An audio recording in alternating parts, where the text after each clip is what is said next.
Steve Jobs co-founded Apple in his parents' garage in 1976, was ousted in 1985, returned to rescue it from near bankruptcy in 1997, and by the time he died, in October 2011, had built it into the world's most valuable company.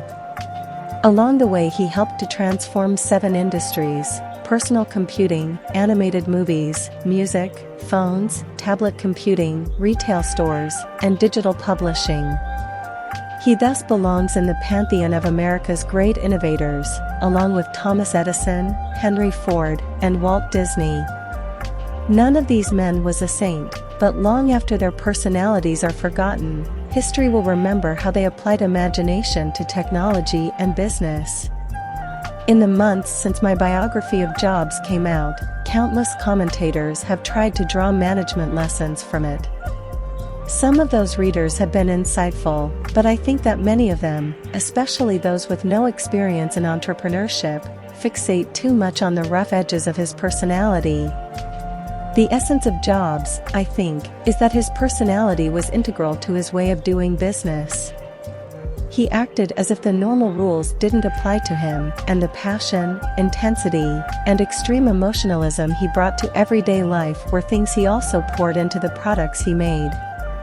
His petulance and impatience were part and parcel of his perfectionism. One of the last times I saw him, after I had finished writing most of the book, I asked him again about his tendency to be rough on people. "Look at the results," he replied. "These are all smart people I work with, and any of them could get a top job at another place if they were truly feeling brutalized. But they don't." Then he paused for a few moments and said, almost wistfully, "And we got some amazing things done." Indeed, he and Apple had had a string of hits over the past dozen years that was greater than that of any other innovative company in modern times: iMac, iPod, iPod Nano, iTunes Store, Apple Stores, MacBook, iPhone, iPad, App Store, OS X Lion, not to mention every Pixar film. And as he battled his final illness, Jobs was surrounded by an intensely loyal cadre of colleagues who had been inspired by him for years, and a very loving wife, sister, and 4 children. So, I think the real lessons from Steve Jobs have to be drawn from looking at what he actually accomplished. I once asked him what he thought was his most important creation, thinking he would answer the iPad or the Macintosh. Instead, he said it was Apple the company. "Making an enduring company," he said, "was both far harder and more important than making a great product." How did he do it? Business schools will be studying that question a century from now. Here are what I consider the keys to his success. Steve Jobs was a product of the 2 great social movements that emanated from the San Francisco Bay Area in the late 1960s. The first was the counterculture of hippies and anti-war activists, which was marked by psychedelic drugs, rock music, and anti-authoritarianism. The second was the high-tech and hacker culture of Silicon Valley, filled with engineers, geeks, wireheads, freakers, cyberpunks, hobbyists, and garage entrepreneurs.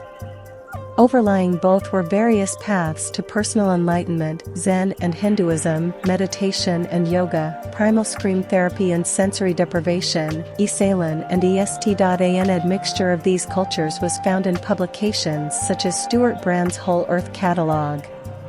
On its first cover was the famous picture of Earth taken from space, and its subtitle was Access to Tools. The underlying philosophy was that technology could be our friend. Jobs, who became a hippie, a rebel, a spiritual seeker, a phone freaker, and an electronic hobbyist all wrapped into one, was a fan. He was particularly taken by the final issue, which came out in 1971, when he was still in high school.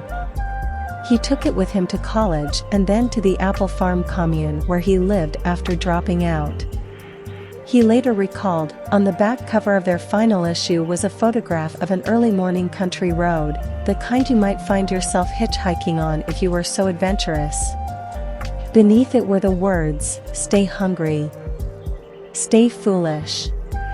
Jobs stayed hungry and foolish throughout his career by making sure that the business and engineering aspect of his personality was always complemented by a hippie nonconformist side from his days as an artistic, acid-dropping, enlightenment-seeking rebel.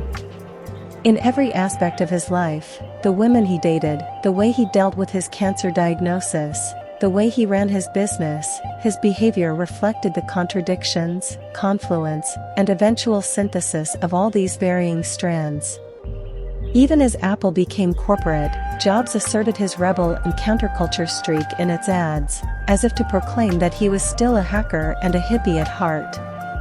The famous 1984 ad showed a renegade woman outrunning the thought police to sling a sledgehammer at the screen of an Orwellian Big Brother. And when he returned to Apple, Jobs helped write the text for the Think Different ads. Here's to the crazy ones, the misfits, the rebels, the troublemakers, the round pegs in the square holes. If there was any doubt that, consciously or not, he was describing himself, he dispelled it with the last lines. While some see them as the crazy ones, we see genius. Because the people who are crazy enough to think they can change the world are the ones who do.